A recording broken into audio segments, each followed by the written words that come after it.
Oi, gente. Boa tarde, bom dia, boa noite. Meu nome é Tom Correia. Eu sou escritor, fotógrafo, sou editor da revista Laroyer.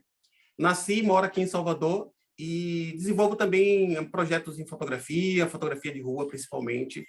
E vamos falar um pouco aí sobre literatura, arte fotográfica, curadorias, etc. Vamos lá.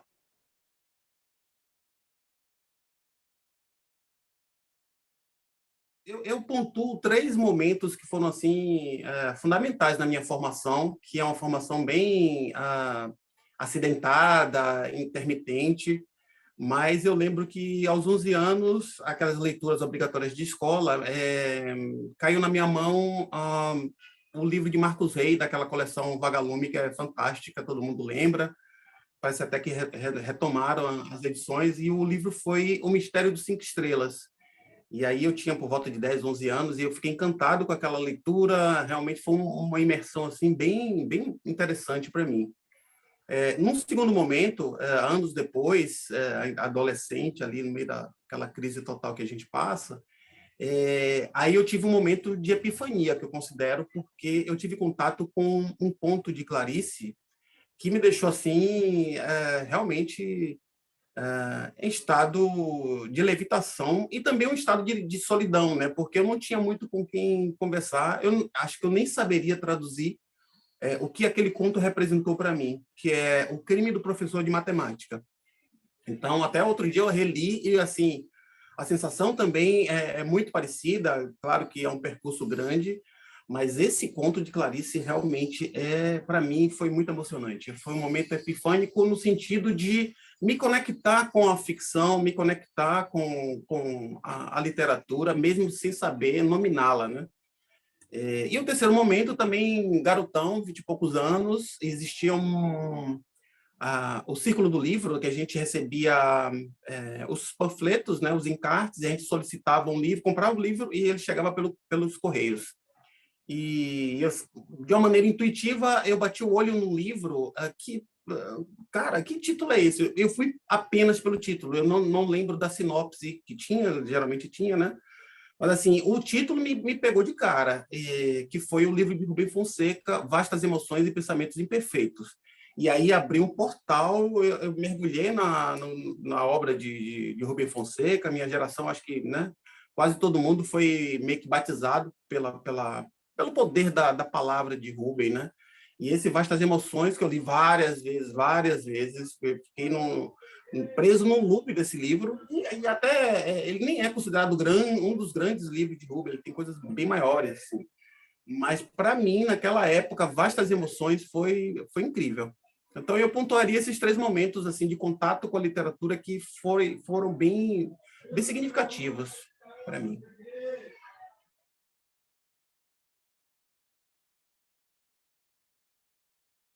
Olha, a Laroê é uma experiência meio metafísica, porque ela não nasceu da noite para o dia, ela me acompanha, mesmo sem saber que eu poderia ter essa ideia algum dia, mas ela é a confluência da minha prática com a fotografia, porque eu sempre desejei ser fotógrafo, nunca imaginei que eu pudesse vir publicar livros, é, virar curador, muito menos, de festivais literários. A minha grande gana, quando eu me descobri assim, para tentar me expressar de uma forma artística, foi a fotografia, principalmente a fotografia de rua. Então, tentei fazer a fotografia que eu imaginava que seria interessante para mim na época, mas assim, a fotografia é muito elitista, ainda mais do que hoje, porque os equipamentos eram muito caros, você tinha que gastar muita grana para poder comprar filme e tal, era uma parafernália, né? E era inviável para mim, eu não tinha grana para isso, eu não tinha grana para ser fotógrafo, basicamente era isso. E aí eu migro para a literatura de uma forma muito atropelada, intuitiva e também não planejada.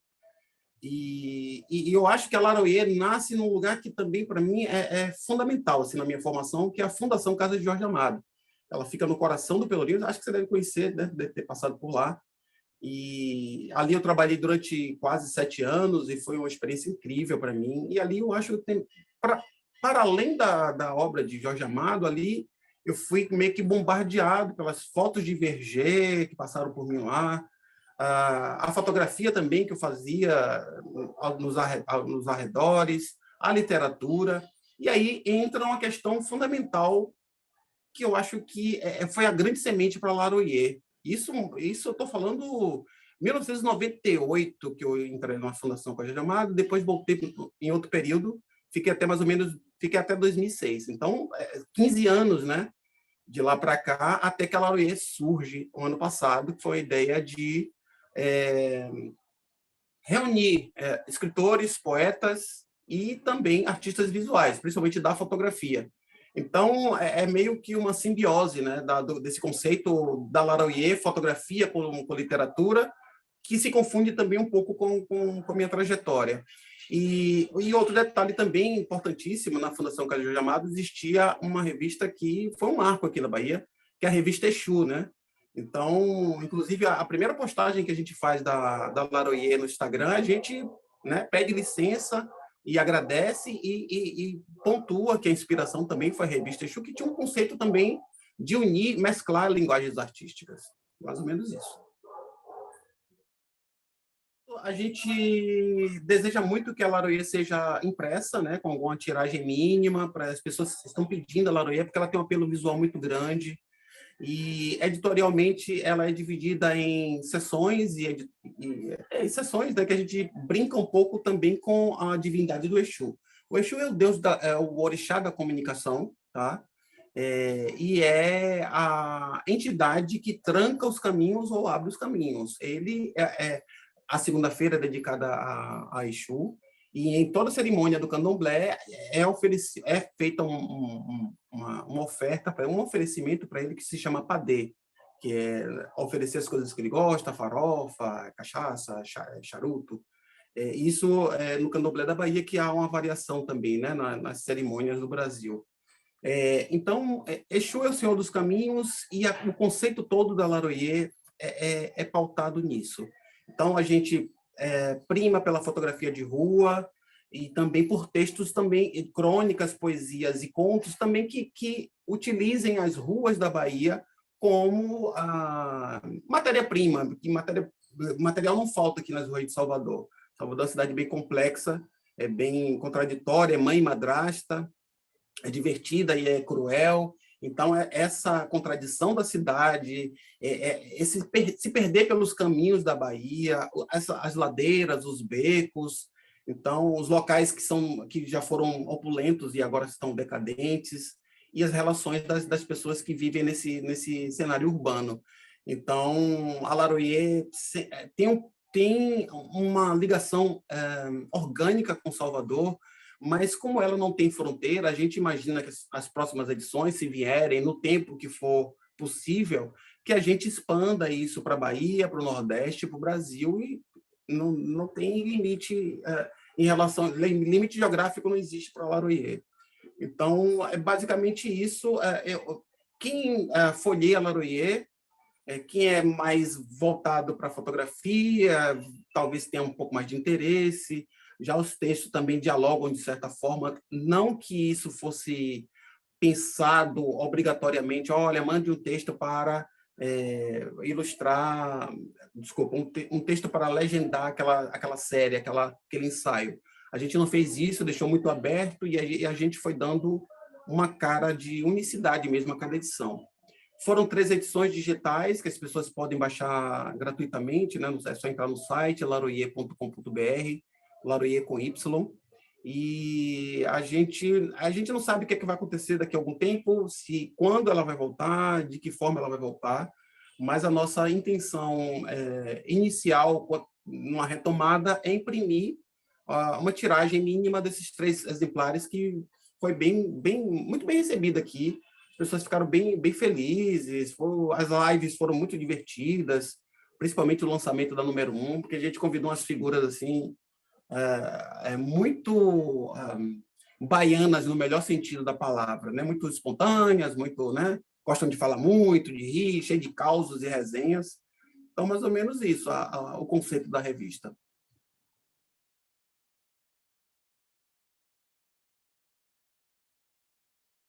Tá, eu acho que o grande momento da Laroyer foi ela por si só. Quando a Laroyer chegou, ela foi aprovada, ela só foi possível porque ela foi aprovada no edital da Aldir Blanc, aqui pela Fundação Gregório de Matos, né, que é a Secretaria Municipal de Cultura, esse edital viabilizou a revista a ponto da gente beneficiar diretamente mais de 70 pessoas, envolvendo artistas, pessoal da produção, comunicação, curadoria, projetista gráfico. Os convidados também receberam um cachê, ainda que simbólico, mas foi possível. Eu acho que o grande momento, né, acho que é a própria Laroyer, e assim, foi insano, porque a gente conseguiu fazer 3 edições em 3 meses. Eu, sinceramente, porque assim, o edital exigia que a execução fosse feita dessa forma, tinha data, tinha um deadline lá bem apertadão, mas assim, eu acho que é um grande momento da revista em si, do projeto em si, do modo que as pessoas reagiram, né? Tanto os convidados como os leitores. Então, anedota, olha, tem várias, a gente chama aqui de resenha, né, na Bahia. Tem muita resenha da Laroyer. Agora, eu não vou lembrar, assim, sinceramente. Talvez no boteco, na encruzilhada, com o Exu abençoando o pessoal, a gente se lembrasse mais assim de detalhes, porque foi muita coisa que aconteceu de bastidores, assim, sabe? Ajustes e corridas para poder atender o prazo, as lives, enfim, basicamente isso. Vou ficar devendo a anedota dessa vez.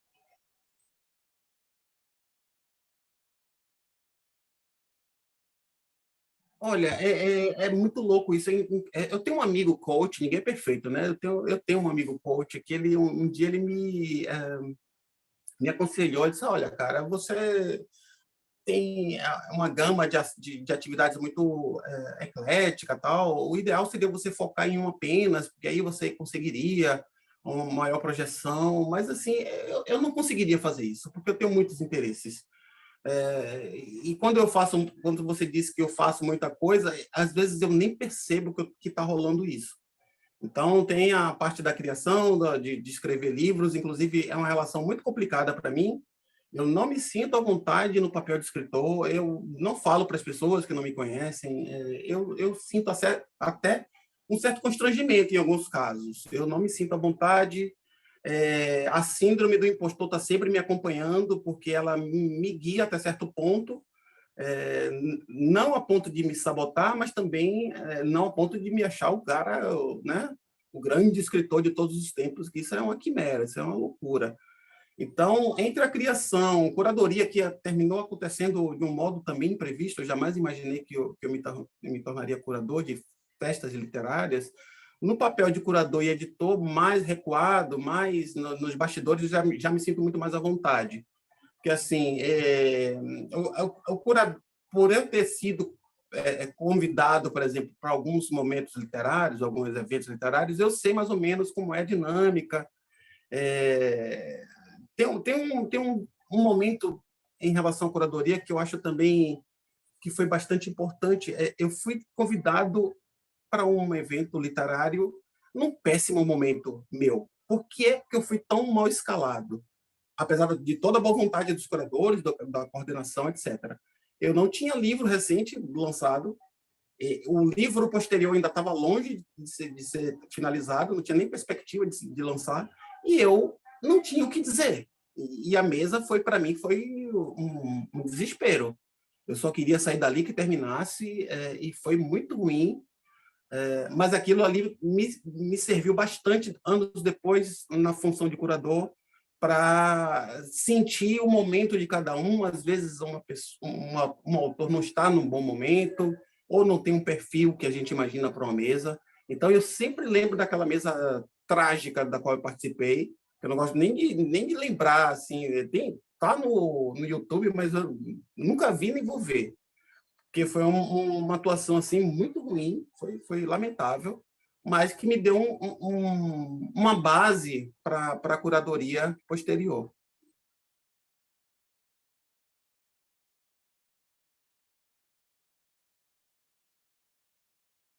Eu não me vejo como artista, eu não me, por mais que fotografia, literatura, etc., a criação de coisas, eu não não me sinto também à vontade, eu sou artista, não, eu nem lembro desse rótulo, digamos assim. Para mim, isso é o de menos. O que eu tento fazer da melhor forma é me expressar através da palavra e através da imagem, porque eu também desenvolvo fotografia de rua, né? Então, eu fui para Lisboa em 2017, numa residência artística de fotografia. Eu não escrevi nada em Portugal, porque eu queria sair nas ruas de Lisboa e registrar o que eu visse de mais interessante. E dessa residência surgiu o meu primeiro livro de fotografia, ou fotolivro, né? Livro de artista, fica transitando entre esses rótulos, que é o Unblack Lisbon, que eu fotografei pessoas negras registradas de modo espontâneo nas ruas de Lisboa. Eu desenvolvo fotografia e literatura de forma independente. Eu não crio um projeto único que vá unir a fotografia e a literatura, porque eu tenho dificuldade. Eu não quero transformar meu texto numa legenda das imagens que eu faço, e nem tampouco quero ilustrar os textos que eu escrevo. Então, eu transito nas duas linguagens, mas assim, de forma independente. Eventualmente, há um texto que case com a imagem, mas eu evito totalmente isso, porque eu não me sinto... eu sinto que não seria muito natural de minha parte. E já a questão de ser editor, que eu terminei me transformando em editor também, termina sendo um trabalho criativo, porque você precisa pensar nomes para construir uma edição, nomes que se relacionem de certa forma, perfis de trabalho de cada um, e amarrar tudinho e deixar uma coisa consistente, com unicidade. É um trabalho também de criativo, né? Termina sendo.